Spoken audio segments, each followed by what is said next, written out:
আমাদের ভৈরবের সাপ্তাহিক হাট বুধবাজার সম্পর্কে কম বেশ অনেকেই জানেন, তবে আপনি কি জানেন এর আগের রাত্রে অর্থাৎ মঙ্গলবার রাত্রে ভৈরব বাজারের নদীর পাড়ে বসে একটি বিশাল কাপড়ের পাইকারি হাট। আর এই হাটে এই রাত্রে কোটি টাকার মতো কাপড় কেনা বেচা হয়। আলো ঝলমলে পরিবেশ, ব্যবসায়ীদের ব্যস্ততা আর রাতভর চলা বেচা কেনা সব মিলে এক অনন্য বাণিজ্য।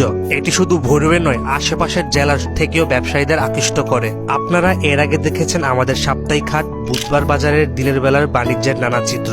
এই মঙ্গলবার রাত্রের এই ঐতিহ্যবাহী এবং বিখ্যাত সাপ্তাহিক কাপড়ের হাট এটি শুধু মাত্র আমাদের ভৈরবে নয়, ভৈরবের আশেপাশের জেলাগুলোর মানুষের জন্য এক বিশেষ আকর্ষণের কেন্দ্র। এই হাটের পরিবেশ, রাত্রের ব্যস্ততা আর বেচা কেনার ধূম সত্যি চোখে পড়ার মতো।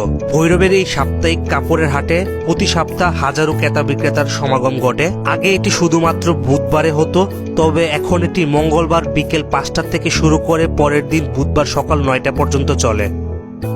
মঙ্গলবার রাত্রের এই হাটে রাত্রের বেলা কিন্তু এক আলাদা পরিবেশ তৈরি হয়। বিশেষ করে নিউ মার্কেট বন্ধ হওয়ার পর এই হাট ভৈরব বাজারের বিভিন্ন এলাকায় ছড়িয়ে পড়ে। মঙ্গলবারের রাত্রের এই পাইকারি হাটটি কিন্তু আমাদের ভৈরব বাজারের নদীর পাড়ের রোডে বসে। বিশেষ করে আমাদের জিলুর রহমান শহররক্ষাবাদ রুট, বাগানবাড়ি রুট, বাদামপট্টি, নদীর পাড় এবং সাইদুল্লাহ মিয়া ঘাট সব জায়গায় বসে ক্রেতা বিক্রেতার ভিড়। প্রায় 1200 প্লাস পাইকার এখানে শাড়ি, লুঙ্গি, থ্রি পিস, টি শার্ট সহ নানা ধরনের পোশাক নিয়ে বসে। আর এই হাটটি হলো পাইকারি দামে কেনাকাটার জন্য একটি আদর্শ জায়গা। মঙ্গলবার রাত্রে রাত যত গভীর হয় বেচা কেনার ব্যস্ততা তত বাড়ে। আশেপাশের জেলার থেকে অনেক ব্যবসায়ী এখানে আসেন তাদের ভালো কাপড় কেনা বেচার জন্য। মঙ্গলবারের এই হাটটি মূলত পাইকারি হলেও কিছু কিছু দোকানে খুচরাও পাওয়া যায়। আর এই হাটে কিন্তু শুধু ব্যবসায়ীরা আসেন না, সাধারণ মানুষও তাদের প্রয়োজনীয় পোশাক কিনতে ভিড় করে। যেমন আমি এখানে দেখতে পেরেছি অনেকেই খুচরা বিক্রি করছে, তবে একদমে বিক্রি করছে।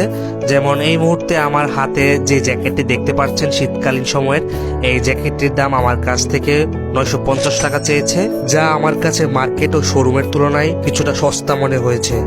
মঙ্গলবার রাত্রের এই হাটটি কিন্তু আমাদের ভৈরবের সংস্কৃতি ও অর্থনীতির একটি গুরুত্বপূর্ণ অংশ। যেমন আজকে রাত্রে এখানে আমি এসে দেখেছি মানুষ কিভাবে আন্তরিকভাবে বেচাকেনা করে। আলো ঝলমলে পরিবেশ, মানুষের কোলাহল আর নদীর পাড়ে ঠান্ডা হাওয়া সব মিলে এটি কেবল একটি কেনাকাটার জায়গা নয়, বরং আমাদের ভৈরবের একটি পরিচয়। মূলত এই মঙ্গলবার রাত্রের হাটে গামছা থেকে শুরু করে বিভিন্ন ধরনের ছেলে মেয়ে সবারই পোশাক পাওয়া যায়। এমনকি আমাদের ভৈরবের অনেক কাপড়